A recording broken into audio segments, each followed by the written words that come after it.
오늘 말씀은 이사야서 66장 1절 말씀만 우리가 봉독하도록 하겠습니다. 여호와께서 이와 같이 말씀하시되 하늘은 나의 보좌요 땅은 나의 발판이니 너희가 나를 위하여 무슨 집을 지으랴 내가 안식할 처소가 어디랴.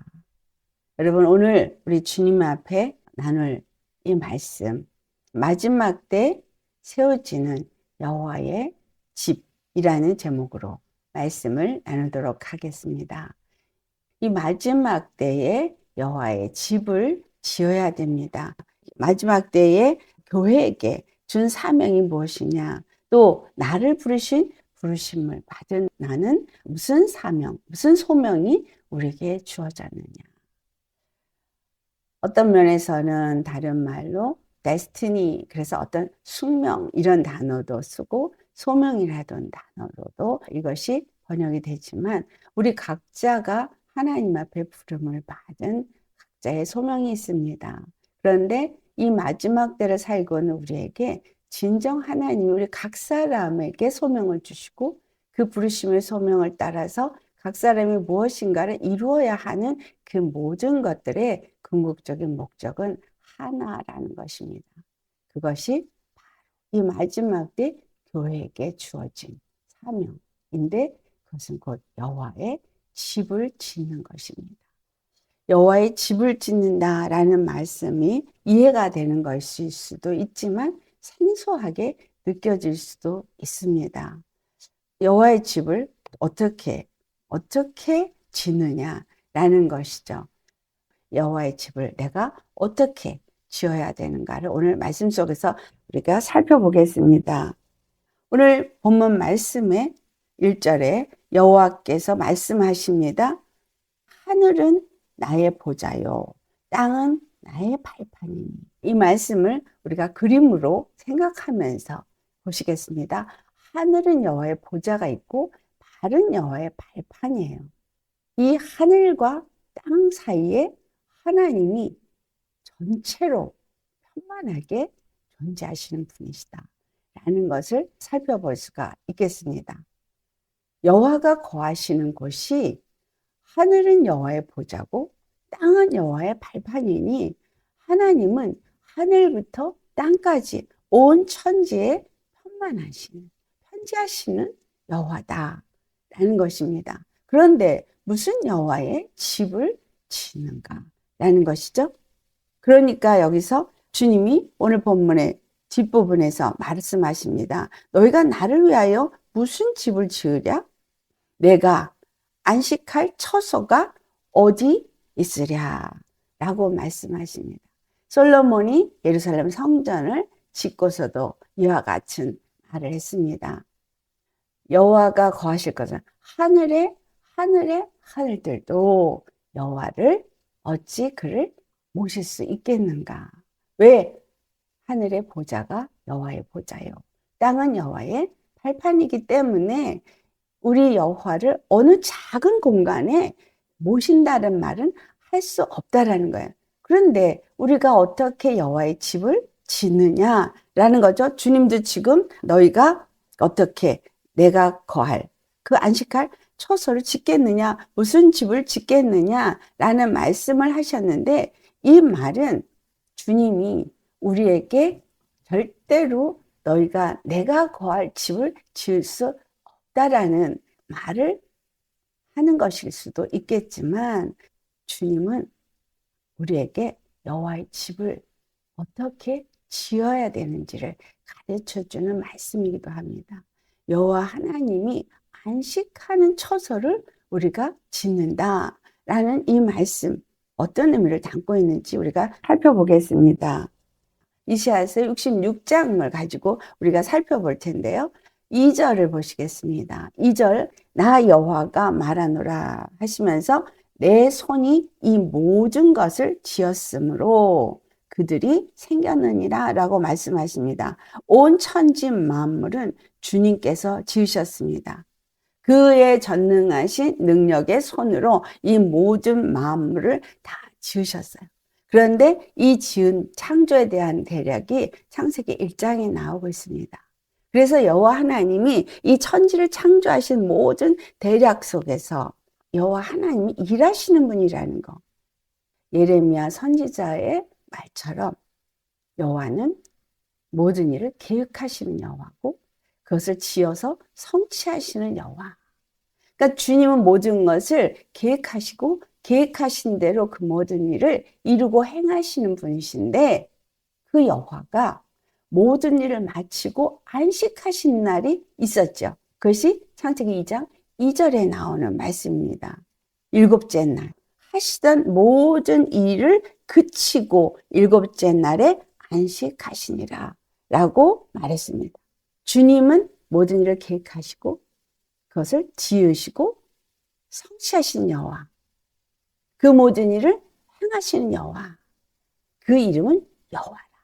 여러분, 이 말의 의미 속에서 우리가 무엇을 생각할 수 있냐면 하나님은 이 천지 만물을 창조하신 창조주로서 그분은 시작이시고 그분은 영원하신 분으로서 모든 일의 주인이시라는 거예요. 그래서 그 주인이 모든 일을 시작하셨고 지으셨고 그리고 그 모든 일을 계획하신 대로 다 이루어 행하시는 분이라는 거죠.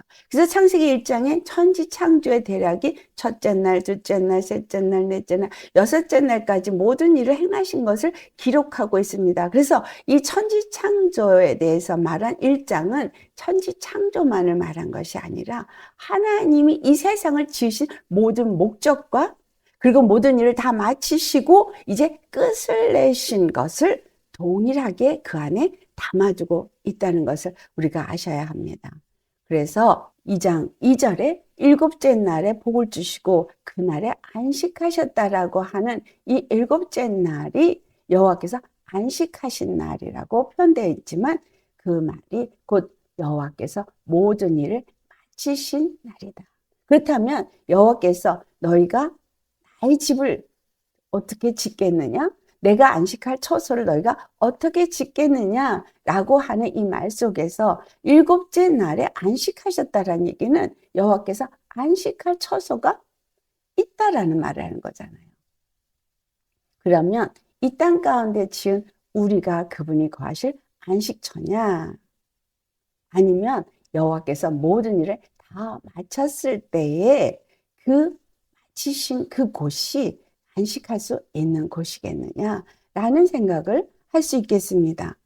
그래서 그가 지으신 모든 세계가 하늘과 땅과 모든 것들에 대해서 어떻게 주님은 말씀했냐면 베드로서 3장 7절에 분명히 천지를 다 지으신 여호와가 그것을 지으시고 거기서 뭔가 하나님의 영광을 나타내시고 그 여호와를 나타내는 일을 하실 분이신데 그 모든 일을 다 지으시고 나서 그 다음에 다른 말씀을 하시는 거예요. 이제 하늘과 땅은 그 동일한 말씀으로 불사르기 위하여 보호하신 바 되어 경건하지 아니한 사람들의 심판과 멸망의 날까지 보존하여 두신 것이니라. 주님께서 이 천지를 창조하셨는데 천지를 창조하신 하나님의 뜻이 무엇인지 알 수 없겠지만 모든 천지가 말씀으로 다 창조되었어요. 그래서 모든 말씀으로 그 천지를 창조하신 분이 또한 그 동일한 말씀으로 이 모든 지으신 것을 다 진멸하실 거라는 거예요. 그런데 이 모든 것은 반드시 멸하여진다는 걸 말해주고 있습니다. 근데 왜 멸해지느냐? 경건하지 않은 사람들을 심판하기 때문에. 그래서 멸망을 그들이 당할 것이다. 그리고 여호와께서 안식하셨다는 제7째 날의 의미는 여호와께서 그 모든 뜻을 다 이루시고 이제 그 모든 일을 마치고 안식하셨다라는 얘기가 되니까 어떤 의미가 되겠어요? 모든 만물을 불사르고 나셔서 그리고 안식하셨다는 얘기가 되는 거 아닌가? 라는 걸 우리가 여기서 추측할 수가 있겠습니다. 자, 그렇다면 이 모든 것들을 우리 주님은 하나하나 이제 구약에서 우리에게 가르쳐 주고 있고 그 모든 것을 나타내고 있는데 그것이 무엇이냐면 바로 이 천지창조의 모든 대략을 이스라엘이라는 그 나라를 세우시면서 우리에게 가르쳐 주셨다라는 거죠. 그래서 이스라엘 통해서 우리에게 무엇을 가르쳐 주셨느냐? 아브라함을 본토 직처 아비 집을 떠나 내가 너에게 지시한 땅으로 가라라고 하시면서 그 모든 계획을 이루시기 시작하셨는데, 아브라함을 통해서 약속하신 하나님이 아브라함에게 약속한 축복은 너로 말미암아 모든 민족이 복을 받을 것이라. 그런데 이 약속은 너에게서 성취가 되어진 게 아니라 바로 네가 낳은 아들 이삭에게서 성취가 될 것이다. 근데 이삭이 태어났는데 이삭이 누군가 했더니 갈라디아 3장 16절의 말씀을 보니까 바로 예수 그리스도를 예표하는 것이 이삭이었더라라는 걸 알 수 있습니다. 근데 이삭이 두 아들을 낳았어요. 에서하고 야곱을 낳았어요. 그리고 하나님이 에서하고 일을 이루시는 게 아니라 야곱에게 약속을 하셔서 이스라엘 이름을 갖게 하시고 12아들을 낳게 하시면서 이스라엘이 이 12아들로 말미암아 세워지게 됩니다. 그래서 이스라엘을 세우신 하나님은 결국은 그 이스라엘에게 이스라엘을 통해서 약속하신 대로 그 모든 일을 이루시는데, 그 약속을 누가 받았어요? 아브라함이 받았어요. 창세기 15장에 아브라함이 받습니다. 그리고 그 약속하신 말씀대로 이방 나라에 객이 되어져서 그들이 그곳에서 400년 동안 종살이를 하고 그 이방 신을 섬기는 일을 하게 됩니다. 그 약속하신 말씀대로 400년이 참에 모세를 보내서 그들을 이끌어 내셔서 결국은 하나님이 약속하신 그 가나안 땅에 이스라엘 나라를 세우십니다. 이스라엘 나라를 세우시면서 주님이 이스라엘에게 시내 산에서 율법을 주시고 율법을 통해서 무엇을 이루십니까? 제사장을 세우시고 제사장 나라로 세워지길 원하시고, 그리고 그들을 거룩한 백성으로 세워질 것을 주님께서 그 율례와 법도를 통해서 그걸 세우시고, 그리고 약속대로 이스라엘 땅에 들어가서 그들이 그것에 하나님의 나라를 세우게 하는 일이 바로 그 구약의 역사 속에서 우리가 깨달아 아는 말씀입니다. 그렇다면 이스라엘 통해서 여호와께서 우리에게 가르쳐주고자 하시는 말씀은 무엇이냐라는 것이죠.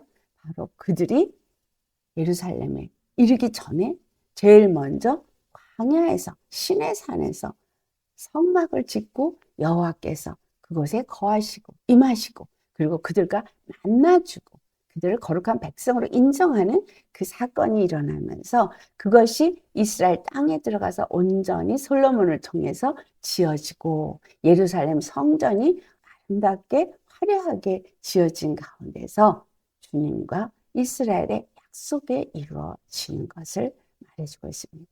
그때 그들이 사용한 것이 솔로몬의 기도죠.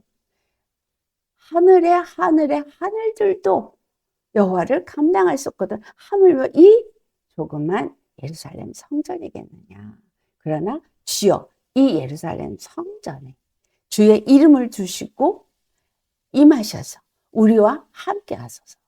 자, 그렇다면 예루살렘 성전이 또 정말 광야에서 지은 성막이 여호와에게 거하실 집이냐, 아니면 그들에게 이것이 여호와의 이름을 두고 그들을 다스리고 통치하는 왕이 그들을 만나주시는 곳이냐라는 것을 우리가 여기서 알 수 있겠습니다.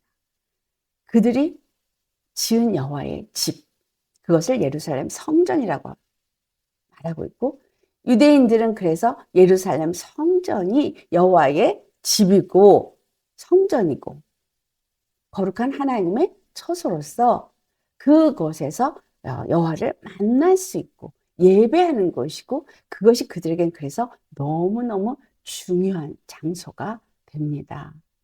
그런데 이 모든 것을 통해서 주님 우리에게 무엇을 가르쳐 주느냐? 이스라엘의 존재 자체가 그들이 존재할 때 정말 그 예루살렘이 있기 때문에 이스라엘이 하나님의 백성이었느냐 하는 거예요. 아니면 이스라엘이 하나님 백성이기 때문에 그 예루살렘 성전이 그들에게 주어졌느냐. 이 두 가지 말씀을 가지고 우리가 살펴볼 때에 그 예루살렘 성은 하나님이 이스라엘의 하나님이 되어지고 이스라엘은 하나님의 백성이 되어지면 어떤 관계를 맺어지고 거기서 그들을 만나주기 위해서 여호와의 그 임재가 이루어지는 장소인 것이지 그 여호와가 영원히 거하시는 집은 아니었다는 거예요. 그러면 여호와의 집을 이 마지막 때 짓는다는 이 말의 의미는 무엇인가? 그리고 어떤 자가 그 집을 지을 수 있는가라는 것입니다.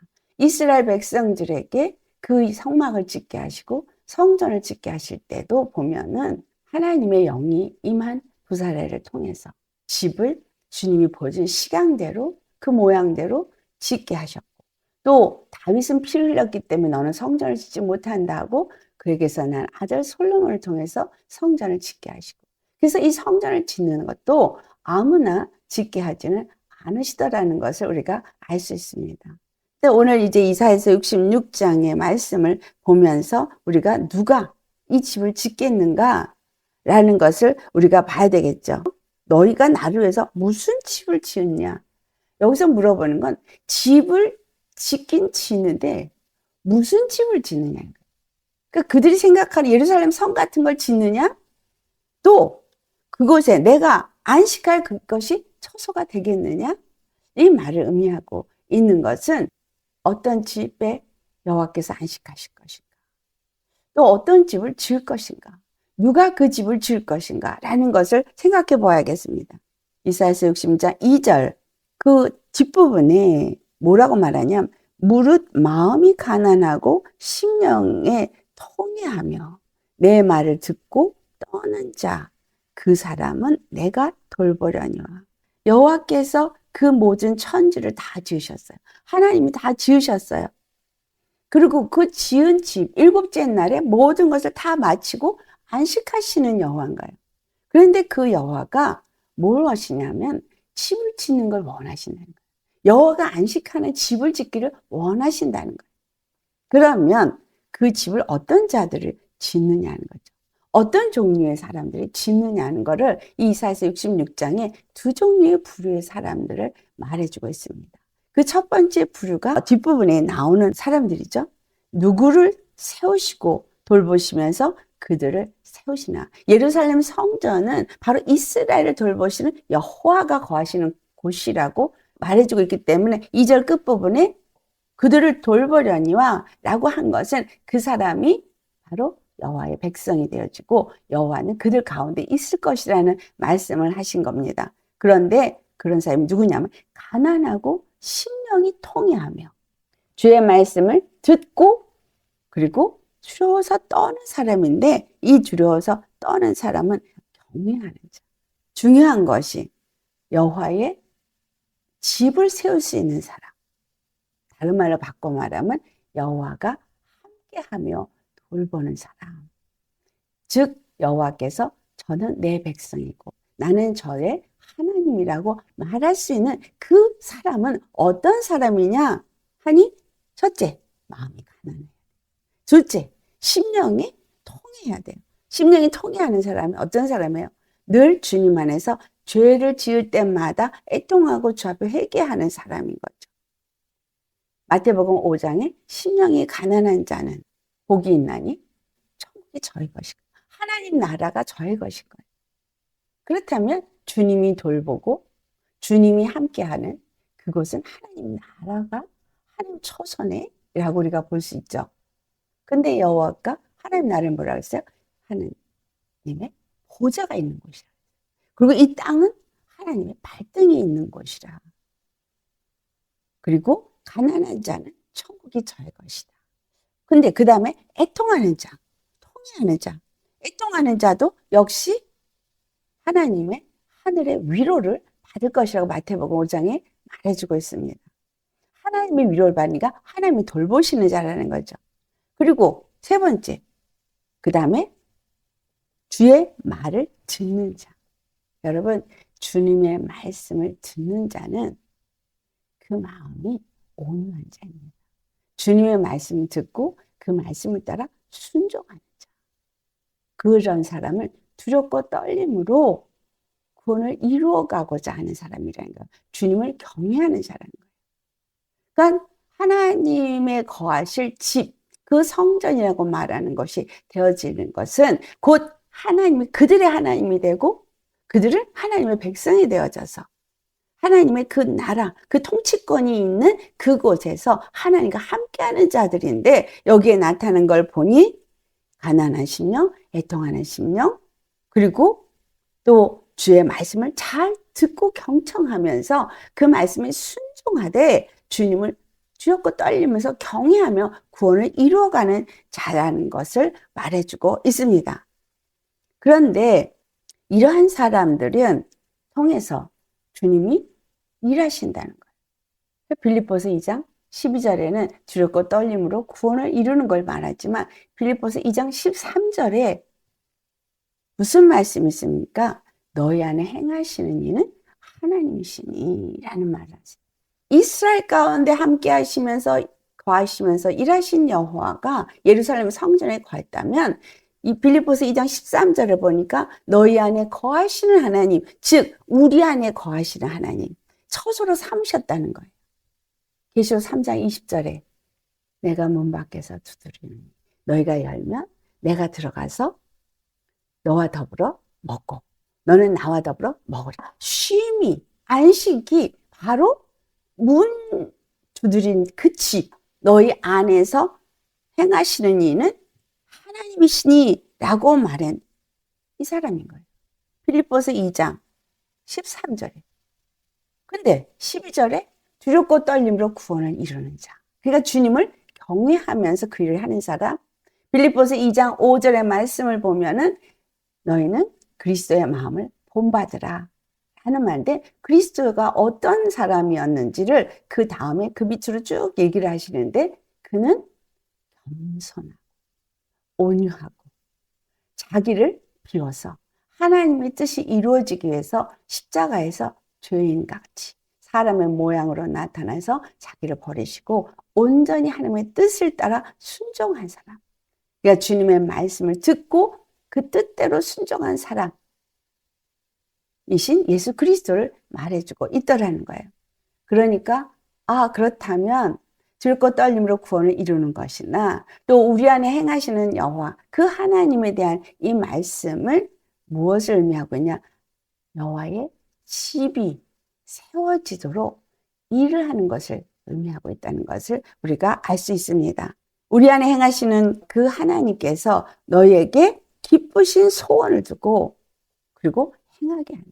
그러니까 우리 안에서 그 소원을 두고 그 모든 일을 행하시는데, 그 일을 행하시는 건 하나님이 원하시는, 하나님이 창조의 대략에서 첫째 날부터 여섯째 날까지 그 행한 모든 일들을 행하는 일에 바로 이 믿는 자들 속에서 그 일을 행하신다는 것을 말해주고 있다는 거예요. 그리고 제7일에 안식하시니까 우리 안에서 행하시는 이는 하나님이시니, 그래서 그 6일 동안에 하나님은 바로 하나님의 말씀을 듣고 심령이 가난한 자로서 그 주님의 말씀을 경청하고 경외하는 심령으로 그 뜻을 이루는 일에 하나가 되어진 사람을 통해서 일하시는 거예요. 깊으신 뜻을 그 안에 두시고 일하시는 거예요. 바로 안식하실 처소를 짓기 위해서, 안식하기 위해서 그 모든 일을 이루신다는 거예요. 자, 그 다음에 두 번째 부류의 사람들이 이사야서 66장 3절 말씀 우리 같이 봉독하시겠습니다.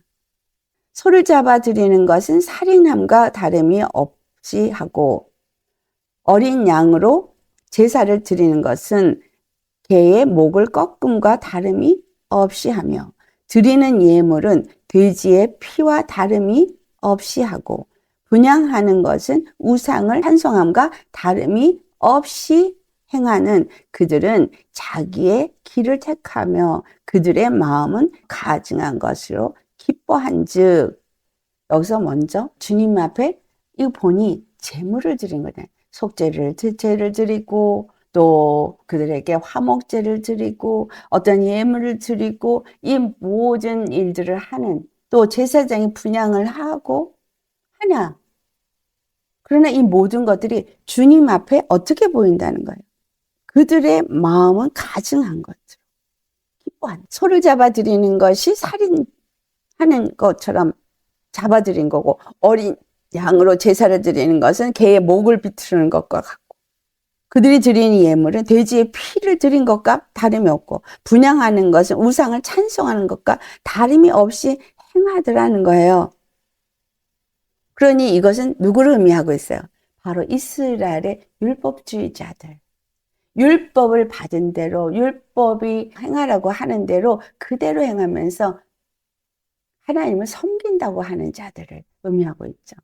그렇다면 이 말씀은 교회라는 것이 이 땅에 세워져서 교회가 하나님을 거하시는 성전인 것 같이, 하나님이 마치 그들이 예배를 드린 모든 것을 받는 것 같이 모든 악기로 찬송을 드리고 예물을 드리고 그 안에서 예배를 드리지만, 하나님이 그들이 드려지는 그 모든 예배가 오늘 이 이사야서 66장 3절에 있는 자들을 향해서 한 말씀과 만약에 같다면 그 모든 예배는 하나님 앞에 가증한 것이라. 그러면 우리가 2절에서 본 것과 3절의 말씀에 무엇의 차이가 있느냐면 그 마음의 심령이 어떠하냐라는 것을 말해주고 있어요. 가난한 심령으로서, 주님 앞에 정말 통회하는 심령으로서, 주의 말씀을 듣고 주님을 두렵고 떨림으로 경외하는 삶을 사는 사람의 부류가 있는가 하면, 다른 사람들은 자기의 마음에 가증한 것과 자기 욕심이 원하는 것을 따라서 살면서 겉으로 행위로만 정말 예배를 드리는 자들로 구분이 될 수 있겠죠. 그 다음에 4절 말씀을 보겠습니다. 나 또한 유혹을 그들에게 택하여 주며, 이렇게 말했어요. 왜? 그리고 그들이 무서워하는 것을 그들에게 임하게 하리니, 이는 내가 불러도 대답하는 자가 없으며 내가 말하여도 그들이 듣지 않고 오직 나의 목전에서 악을 행하며 내가 기뻐하지 아니하는 것을 택하였음이라. 네, 그들은 예배를 드려요. 율법을 지킨다고 말해요. 그런데 그들이 행하는 것은 여호와께서 기뻐하는 것이 아니라 여호와의 목전에서 그 악을 행하더라라는 거예요. 여호와께서 기뻐하지 아니하는 것들을 그들이 행하는 거예요. 그래서 주님이 그들에게 유혹을 주어 역사한, 교회가 교회의 모습을 갖고 있으나 여호와의 집이라고 여호와께서 거하신다고 말할 수 있겠으나, 또 우리가 예수님을 믿으니 고린도전서 3장 16절 말씀을 아주 잘 말씀들을 하고 있죠. 너희가 하나님의 성전인 것과 성령이 너희 안에 거하는 것을 너희가 알지 못하느냐 라고 하면서 내가 하나님의 성전이라고 말하지만, 여기서 두 부류를 가지고 우리가 살펴볼 때 여호와가 거하시는 성전이 내가 되어져 있느냐 아니냐 라는 겁니다. 그 말씀을 우리가 살펴볼 때에 분명히 뭘 말하고 있어요? 하나님이 기뻐하는 일을 하지 않아요. 왜? 여호와가 불러도 대답하는 자가 없고, 또 여호와께서 말씀을 하셔도 듣지도 않아요. 그러니까 주님의 말씀을 사모하지도 않고, 주님의 말씀에 귀도 기울이지도 않고, 주님의 정말 말씀을 듣고자 하지도 않을 뿐만이 아니라, 듣지 않는다는 말은 순종하지 않는다는 거예요. 불순종한다는 거예요. 그리고 오직 나의 목전에서 악을 행하다. 이사야서 66장 17절의 말씀을 보면 그들이 스스로 거룩하게 구별했다라고 말해요. 스스로 정결하게 하고, 자, 스스로 거룩하게 하고 스스로 정결하게 했다는 얘기는 여호와 하나님이 그들을 거룩하다, 정결하다고 하는 그 예식의 키가 하나뿐입니다. 그것이 뭐예요? 하나님이 지정한 예물을 드릴 때. 근데 지정한 예물, 이 사람들이 뭐해서? 소 드렸어요. 양 드렸어요. 주님이 소를 지정했으니까 소를 드렸고, 양을 지정했으니까 양을 드렸어요. 그런데 여기서 스스로 거룩하고 스스로 정결한다는 이야기는 그들이 제사를 드리지만 여호와 하나님 앞에 그들이 드린 피가 그들을 거룩하게 하거나 정결하게 하는 피가 아니라. 오늘날 우리가 예배를 드리지만 교회가, 그러나 하나님이 지정한, 우리를 거룩하게 하고 우리를 정결하게 하고 우리를 의롭게 하는 지정한 피는 오직 예수 그리스도의 피 하나뿐인 거예요. 예수 그리스도의 피를 내가 힘낸다고 교회 가가지고 아무리 예배를 드리고 뭘 해도 그 피가 뿌려지느냐 안 뿌려지느냐는 단 하나의 조건뿐이에요. 바로 십자가. 십자가는 무슨 의미를 갖고 있습니까? 예수님이 달리신 것이 십자가 그 의미입니까? 전부입니까? 아니죠. 십자가는 나의 죄가 달린 곳이에요.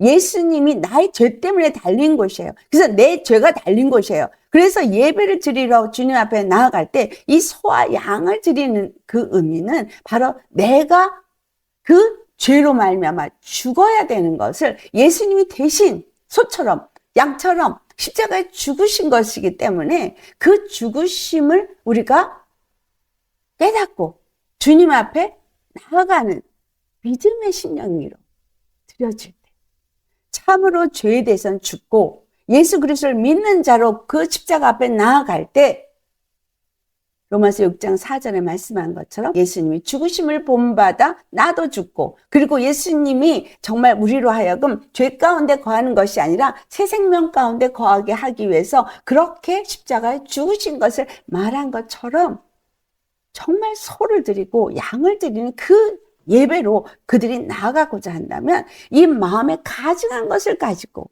내 정욕이 원하는 거, 내 마음이 원하는 것 갖고 가서 예배를 드리는 예배가 될 수가 없다는 겁니다. 우리가 주님 앞에 예배를 드릴 때 예수 그리스도의 피를 갖고 나간다는 건 반드시 그 예수님과 함께 내가 죽고 예수님의 그 새 생명 가운데 사는 자로서 나아갈 때 그 예배가 하나님이 지정한 예물로 그 피로 거룩함을 얻게 하고 하나님이 지정한 예물로 그 피로 정결함을 얻게 하는 것이라는 거예요. 내가 교회 가서 헌금을 드리고 찬송을 드리고 예배를 드리고 목사님의 말씀을 듣는다고 해서 내가 거룩해지게 해요. 그래서 교회에 스스로 거룩하려고 스스로 정결하려고 얼마나 노력하고 애쓰는 모습들이 있습니까? 그 얘기를 지금 여기서 하는 거예요. 종교의식 그것으로는 우리가 거룩함을 얻거나 정결함을 얻을 수 없습니다. 예수님 십자가에 반드시 죽고 그러니까 뭐야? 심령이 가난한 자가 돼요. 심령이 회개하는 애통하는 자가 되어야 돼요. 하나님의 말씀을 듣고자 하는 사모하는 심령이 되어야 돼요.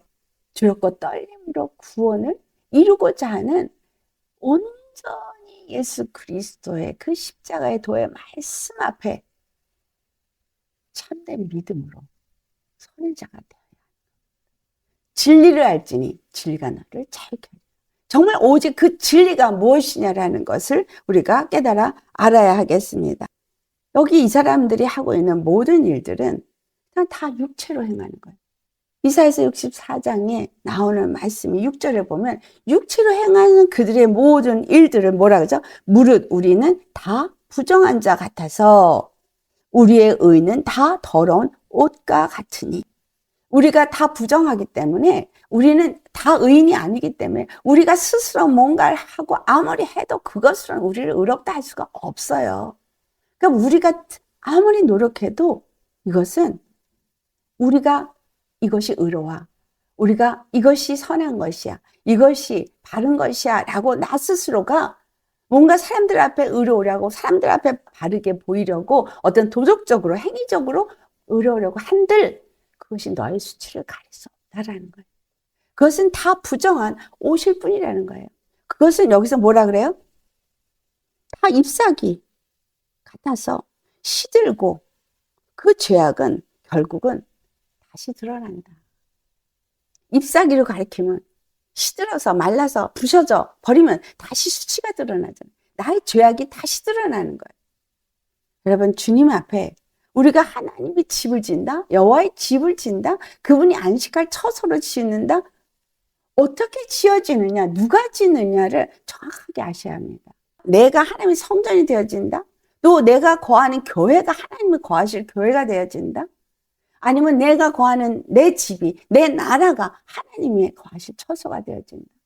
하나님은 하늘이 그들 그를 보자고 발에 두는 이 땅의 발판이면 이 천지 만물이 하나님이 거하실 거룩한 장소가 되어야 된다는 거예요.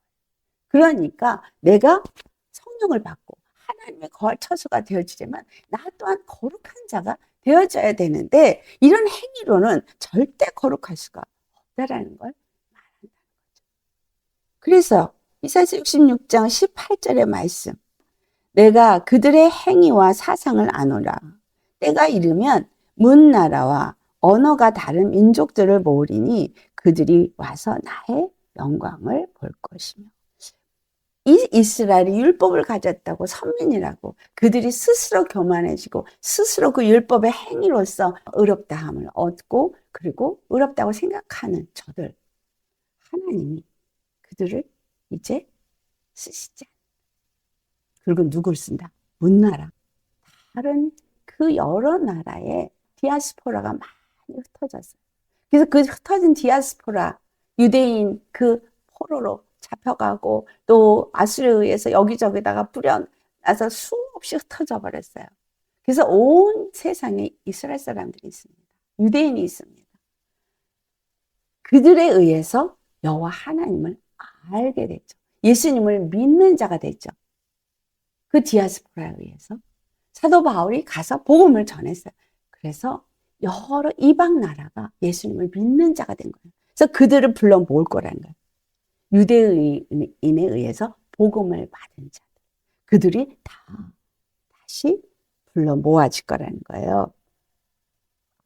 유대인들의 그 행위나 그들의 사상은 주님이 보실 때에 그들은 여호와 앞에서 이렇게 스스로 거룩하고 스스로 정결하다고 하는 자들이기 때문에 이제 주님의 방법은 이제 여호와가 거할 처소를 짓게 해서 그 흩어진 자들을 통하여서 복음을 받은 저 문나라 백성들, 다른 언어를 가진 나라들을 다 그 민족들을 예루살렘으로 불러 모은다라는 말을 하고 있습니다. 그들이 와서 나의 영광을 보게 될 것이다. 여기서 하나님의 영광을 본다는 것이 무엇일까요? 여기에는 분명히 때가 이르면 라고 말하고 있죠. 때가 이르면이라는 얘기는 두 가지 일을 말합니다. 분명히 여호와께서 이 모든 뜻을 계획하신 대로 이루실 건데 두 가지 일이 뭐냐면 그것은 바로 심판과 하나님의 영광을 나타내는 구원의 역사입니다. 이 두 가지가 다 하나님의 영광을 나타내요. 이건 양면성과 같아요. 심판을 이루실 때 구원도 일어나거든요. 마귀를 진멸할 때 믿는 자들의 구원도 이루어지거든요. 마귀를 진멸할 때 하나님의 영광도 나타나거든요. 그 하나님의 영광이 믿는 자를 통해서 나타나거든요.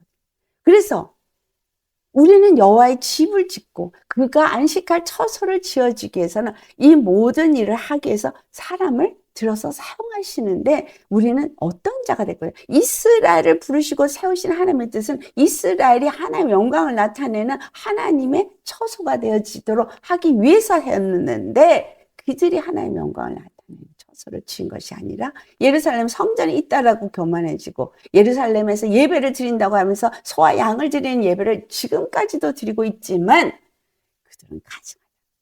우상을 섬기는. 여러분, 자, 이 말씀은 무슨 의미를 주고 있습니까? 오늘날 교회도 동일하다는 거예요.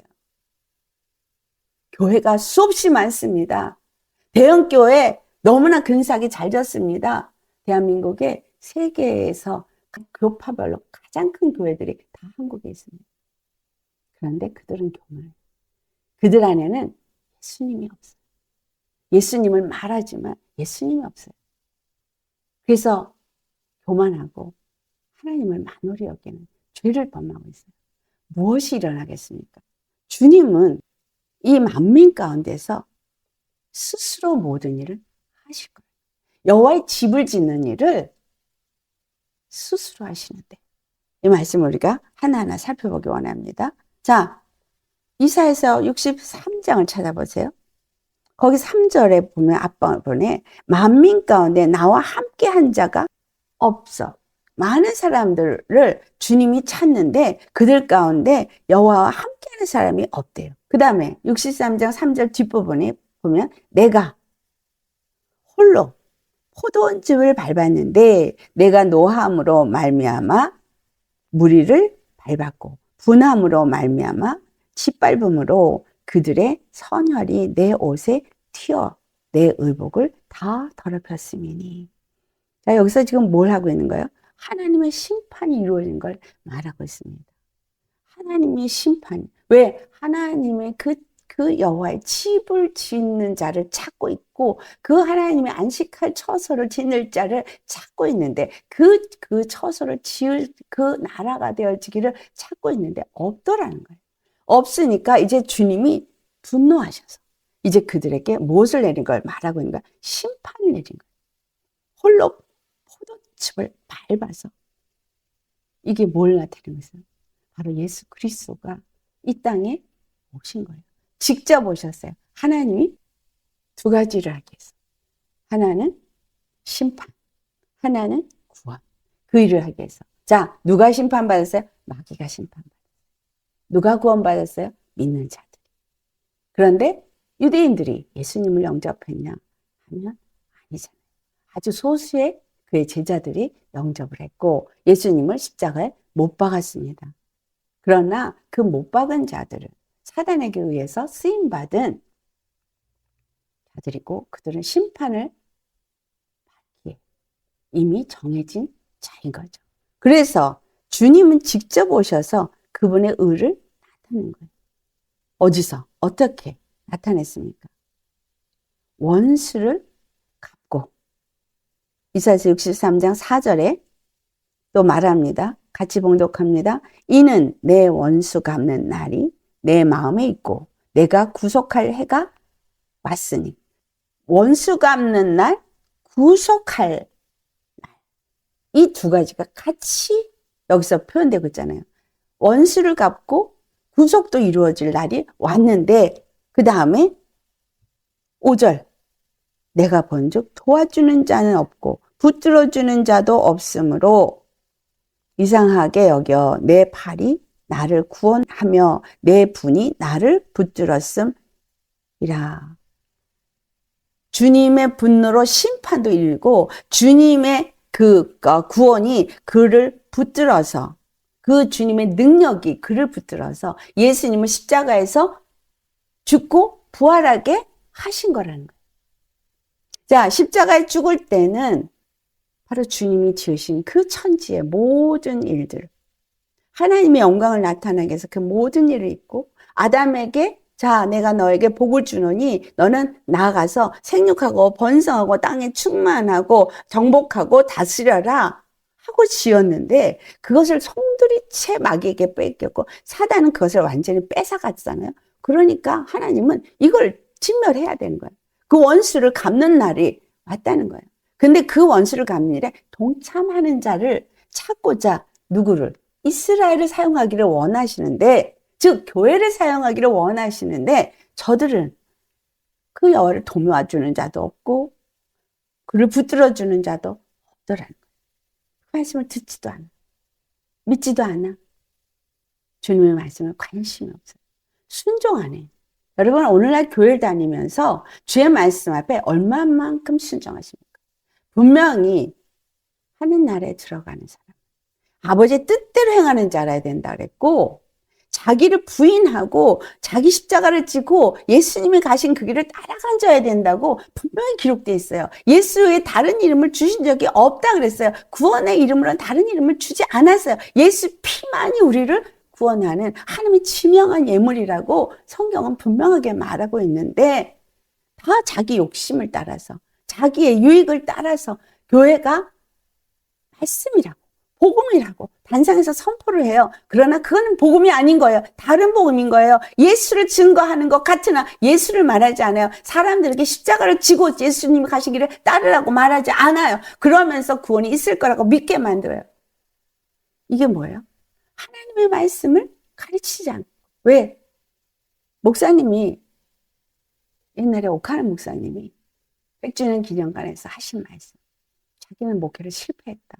왜 실패했냐? 초창기에 십자가를 지고 그 십자가를 가야 될 거를 선포했던 분인 거예요. 그런데 그러다 보니까 성도들이 떠나가더라고요.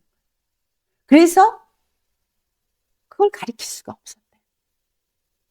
제자도라는 책이 나와서 그것으로 거기서 제자가 나와가지고 오정혜 목사님, 하용전 목사님 같은 정말 수제자가 나와서 그들이 1:1 제자 양육을 하면서 오늘의 교회가 완전히 그냥 번성하고 지금까지도 많은 교회가 그거를 가지고 일제일 양육을 하고 있고, 사랑의 교회, 그 큰 교회에 오정현 목사님이 시부를 하고 있어서 참 존경받는 목사님으로 지금도 일하고 있죠. 예수님의 십자가를, 자기를 부인하고 그 십자가를 지고 과연 그들이 예수님이 가신 그 길을 따르는 자가 그 교회 가운데 몇 명이나 있습니까? 주님의 말씀을 듣고 예수님의 십자가의 구원으로 내가 죄사함을 받았습니다. 나는 구원받았습니다. 나는 예수님을 믿습니다. 다 그렇게 말해요. 그런데 믿는 사람들이 하나님의 뜻을 따라 뜻대로 사느냐는 거예요. 서로 제사를 드리고 양으로 제사를 드립니다. 예수님 말합니다. 예수님 피 말합니다. 그런데 문제는, 중요한 것은 그들의 행위로 구원을 얻는 건 아니에요. 그들의 노력으로 구원을 얻는 건 아니라는 건다. 이거는 우리에게도 동일하게 주시는 말씀이에요. 우리의 행위로, 우리의 노력으로 구원 얻는 게 아닙니다.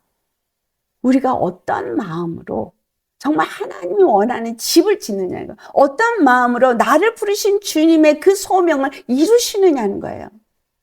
과연 내 심령이 여호와께서 거하시고 안식하실 수 있는 처소로 지금 지어지고 있느냐.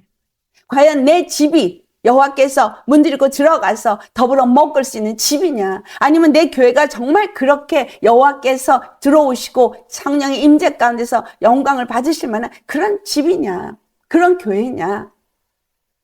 그렇지 않다면 구원이 없는 겁니다. 여기서 오죽하면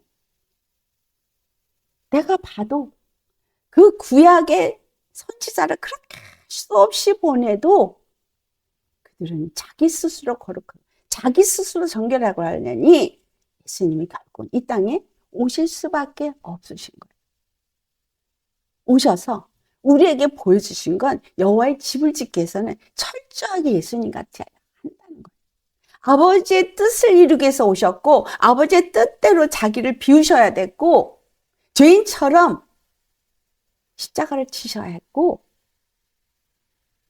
십자가에 죽었기 때문에, 부활하셨기 때문에, 부활 이후에 성령을 보내줄 수 있었기 때문에 교회라는 게 세워질 수 있게 됐고, 그로 말미암아서 온 세계가 거룩함을 잇는 무리들의 예수님 앞으로 모여질 수 있게 되었더라. 이 모든 과정이 우리에게 무엇을 말합니까? 이 마지막 때 하나님이 원하시는 것은 똑같다는 거예요. 반드시 이 모든 것이 끝나기 전에 하나님은 두 가지를 하실 거예요. 원수 갚는 날이 지금 이르렀고 하나님의 구원의 해가 지금 이르렀던 거예요. 그럴 때 과연 누가 나를 위하여서 집을 질 것이냐, 누가 나를 위해서 안식할 처소를 지을 것이냐, 내가 찾는데, 내가 원하는데 없더라 라고 주님이 지금도 말씀하신다. 이사야 선지자처럼 주여 나를 보내소서, 주여 나를 써주소서 할 수 있는 자가 어디 있는가. 라오디게아 교회처럼 나는 부유하다, 나는 부자다, 나는 부족함이 없다, 자신의 가련함과 가난한 것과 눈먼 것과 헐벗은 것을 알지 못하면서 그런 교회가 천지에 열려져 있고 살았다는 이름을 가졌으나 그러나 죽은 사대교회 같은 교회가 넘쳐나고 있고, 교회로 열심히 일한다고 하나 첫사랑을 잃어버린 에베소 같은 교회. 이 마지막 때 교회의 모습을 일곱 교회로 주님은 우리에게 말하고 있습니다. 열심히 교훈을 가리키는데 무슨 교훈이야? 발람의 교훈을 가리켜요. 그리고 열심히 신앙생활 한다고 모여서 예배를 드리는데 이세벨의 영을 용납해요. 작은 능력을 갖고도 예수의 이름을 버리지 않고 하나님의 말씀 앞에 절대 순종하는 빌라델피아 교회 같은 교회가 과연 얼마나 이 땅에 있겠는가. 여러분, 빌라델피아 교회는 시험의 때를 면하게 한다. 우리 앞에 이제 다가오는 이 시험의 때에 누가 면하겠냐? 바로 여호와의 집을 짓는 자. 여호와께서 안식할 처소를 짓는 자는 그 시험의 때를 면하게 됩니다. 오늘 이 이사야서 말씀으로 우리가 하나하나 이제 보는 거죠. 그래서 주님이 이렇게 불러 모을 거라는 거예요. 이게 역사 속에 있는 얘기예요. 이사야 선지자를 통해서 예언했지만 이게 다 그대로 이루어졌어요. 우리 이방인들에게 복음이 전해졌잖아요. 그리고 주님이 불러 모으고 계십니다. 그런데 중요한 게 66장 22절의 말씀을 보면 육으로 있는 예루살렘 성전이 아닌 일을 하실 것을 말씀하시고 있다는 거예요. 그게 뭐예요? 바로 새하늘과 새 땅인 거예요. 예수 그리스도가 마지막 때에 오셔서 이제 마지막에 시작을 이룬 일을 십자가에 죽으시고 부활하면서 시작했어요. 그리고 이제 추수하는 일을 시작하셨어요. 이미. 이제 추수가 이루어지고 있는 거예요. 이제 우리는 추수의 막바지에 와 있어요. 그리고 주님은 이제 새하늘과 새 땅을 반드시 이루실 것을 이 이사야서 66장에도 22절에 말하고 있어요. 우리 같이 봉독해 보겠습니다. 22절. 내가 지을 새 하늘과 새 땅이 내 앞에 항상 있는 것 같이 너희 자손과 너희 이름이 항상 있으리라.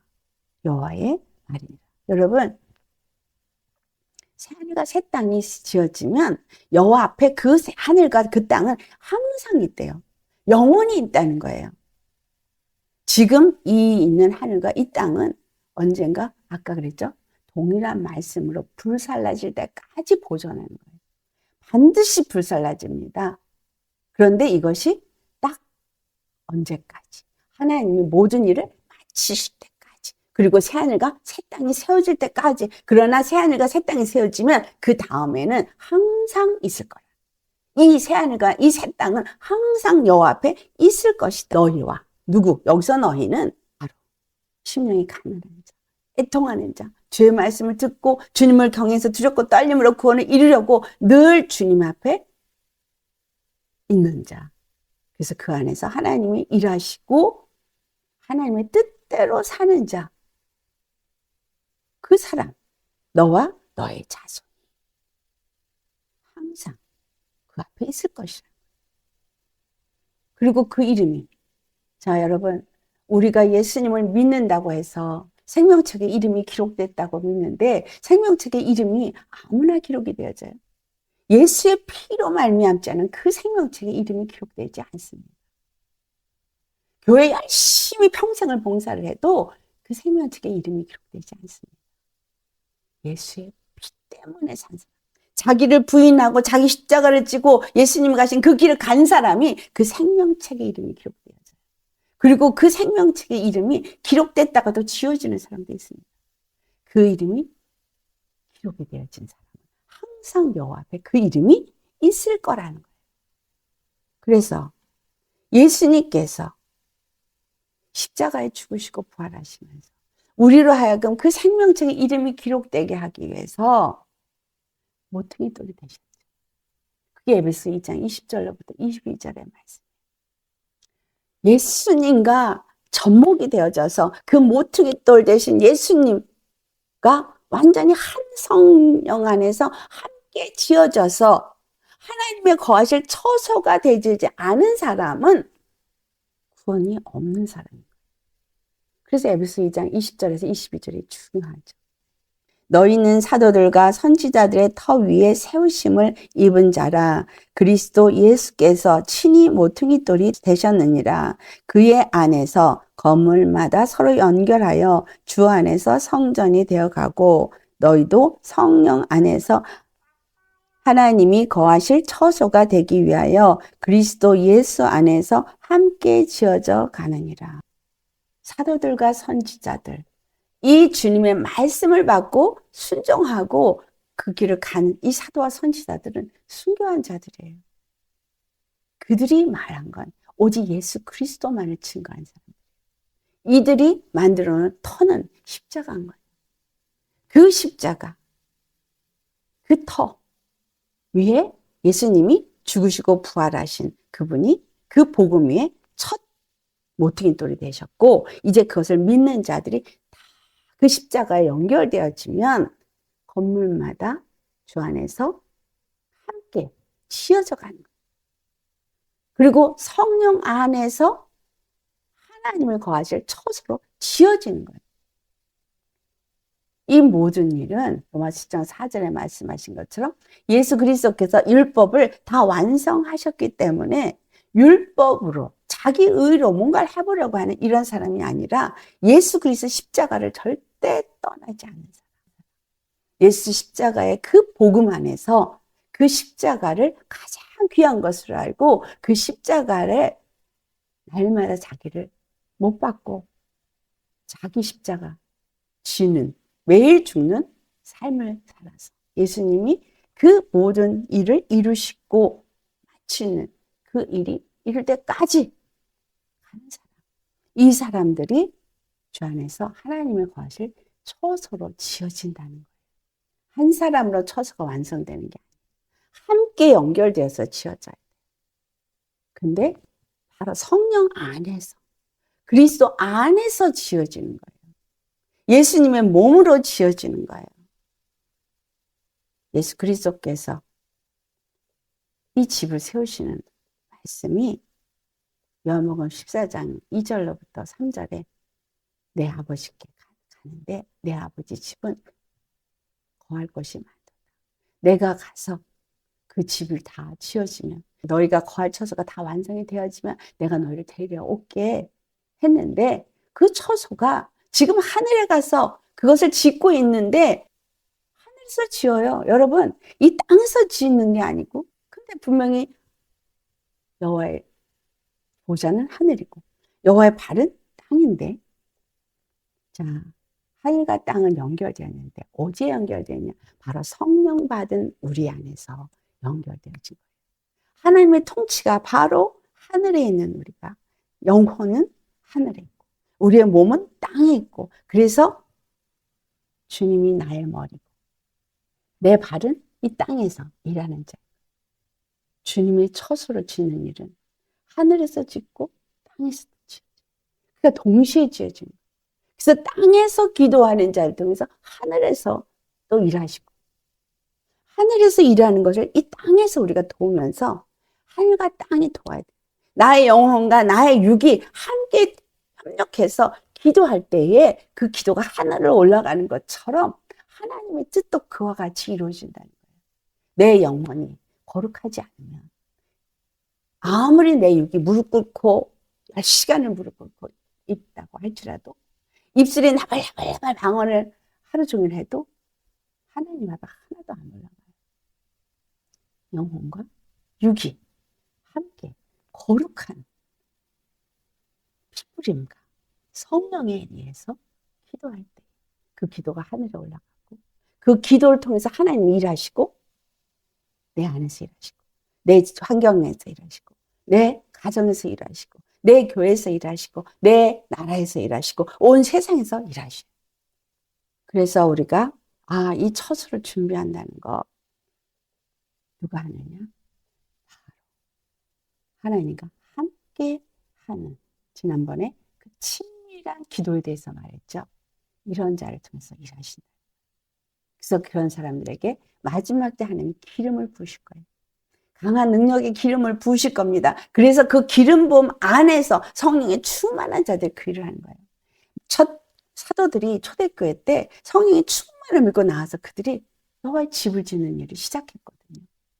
회개하라, 천국에 가까이하느라 사도 요한이 말했는데 이제 진짜 성령을 받고 나서 이제 사도들이 나아가서 외칠 때 너희가 회개하라. 그래야만 죄사함을 받고 성령을 선물로 받으라. 하루에 3,000명씩 5,000명씩 돌아오면서 그들이 주님 앞에 돌아와서 주님의 교회를 짓는 일을 하신 거죠. 그들이 그들의 피뿌림이 여기까지 온 거예요. 여러분 피뿌림이 없이 여호와의 성전은 지어지지 않아요. 예수님도 그 피뿌림으로 그 옷에 피가 뿌려졌고 그리고 기초석이 되셨어요. 모퉁이 돌이 되셨어요. 그 이후에 12 제자도 사도 바울도 많은 믿음의 선진들도 다 그렇게 피 뿌렸어요. 피가 복음을 말했고, 복음은 피를 나타내고 있고, 그 피가 우리의 죄를 사하고, 그 피가 없는 그리스도의 교회는 존재할 수가 없기 때문에 그 피로 거룩해진 자들에게 하나님의 성령이 임하시고, 그 성령은 이 마지막 때 늦은 빛 성령으로 임하셔서 우리로 하여금 주님의 집을 짓도록 인도하실 것이다 라는 겁니다. 여러분, 하나님이 원수 갚는 날과 구원의 해는 같이 이루어집니다. 그래서 이 땅에 심판이 계속 이루어지고 있어요. 이를 뗄 때마다, 나팔을 불 때마다 계속 있을 겁니다. 이제 재난은 이미 시작됐습니다. 그러나 이제 구원의 날이 또한 함께 역사하기 때문에 핏부림을 받은 자들, 기름 부음을 받은 자들이 나아가서 선포하는 그걸 통해서 하나하나 세워지는 거예요. 그리고 모든 것이 되어지면, 하나님의 거하 처소가 다 준비되어지면 이제 주님이 됐다 하고 쉬신다는 거예요. 다 이루었다 하고 쉬신다는 거예요. 예수님이 다 이루었다고 하신 그 말씀의 의미는 주 안에서 이제 우리를 그 안에서 다 불러 모으시고 이루셨다는 말 되기도 합니다. 예수님은 십자가에서 다 이루셨어요. 우리는 그 십자가의 피로 예수 그리스도 안에서 그 일을 이루는 사람인 거예요. 그렇기 때문에 우리가 예수님 안에서 어떤 자가 되어지냐. 그러면 이 모든 일을 이루시기 위해서 무엇을 하실 것인가 우리가 조금 더 살펴보기 원합니다. 그것은 바로 이사야서 66장에 나타나고 있는 말씀입니다. 18절 말씀. 이스라엘을 세우신 하나님께서 이제 행하신 것과 똑같은 일을 다시 하시는 걸 말씀해주고 있어요. 18절. 내가 그들의 행위와 사상을 아노라. 때가 이르면 문나라와 언어가 다른 민족들을 모으리니 그들이 와서 나의 영광을 볼 것이요 라고 했잖아요. 그런데 이 영광을 볼 그들을 새하늘과 새 땅으로 세우실 그분이 어떻게 그 모든 일을 하시느냐라고 하는 것입니다. 그것은 주님께서 그들 중에 21절 말씀 보면 나는 그 가운데에서 택하여 제사장과 레인을 삼으리라. 여호와의 말이에요. 그러니까 그들이 갖고 있는 아론의 후손의 제사장 레인이 아니라 이 제사장 레인을 다시 세우신다는 거예요. 이것이 마지막 때 일어나는 일입니다. 그래서 66장 23절과 24절을 같이 봉독하겠습니다. 여호와가 말하노라. 매월 초하루와 매 안식일에 모든 혈육이 내 앞에 나와 예배하리라. 그들이 나가서 내가 내게 패역한 자들의 시체들을 볼 것이라. 그 벌레가 죽지 아니하며 그 불이 꺼지지 아니하여 모든 혈육에게 가증함이 되리라. 여기 주님 앞에 예배하는 자들이 모든 민족들이에요. 모든 혈육이에요. 그들이 나와서 매월 초하루와 안식일에 여호와 앞에 나와서 예배한다. 그리고 또한 두 번째는 여호와의 심판을 당할 패역한 자들의 시체가 성의 즐비에서 그들이 보게 될 것이라. 여러분, 이거 볼 것입니다. 세 번째, 벌레도 죽지 않고 꺼지지도 않는 불의 심판을 받게 된 자들을 모든 혈육에게 이제 가증함이 되리라. 이 땅에 분명히 지옥이 있는데 그 지옥은 벌레도 죽지 않고 꺼지지 않은 불의 심판이 이루어질 것이다. 이 땅은 계속해서 우리한테 무엇을 보여줄 것 같습니까? 이 마지막 때는 노아의 때와 같다 그랬어요. 노아의 때에 가증하고 폐악하고 정말 그 악이 가득했다라고 표현되어 있어요. 그러니까 죄악이 가득한 나라가 점점 더 되어갈 것이고 지금도 너무나 정말 가슴이 아픈 많은 소식들을 접하지만 그보다 더 우리가 앞으로 살아갈 날이 더 끔찍하게 많은 죄악들 때문에 이제 가슴을 치고 애통하는 자들이 나올 거는 거죠. 그래서 그 가슴을 치고 애통하는 자들에게 주님이 인을 치라고 해요. 정말 그렇게 주님의 마음을 가지고 이 세대를 위해서 오시겠습니까?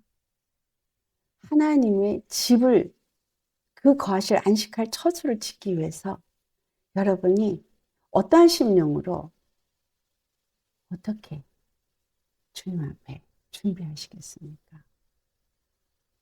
여호와의 집이 이 마지막 때 어떻게 세워지는 것 같으세요? 주님은 거룩한 성전 원하셔요. 거룩한 나라 원하셔요. 거룩한 백성을 원하셔요. 종교 생활이 아닙니다. 종교 의식이 아닙니다.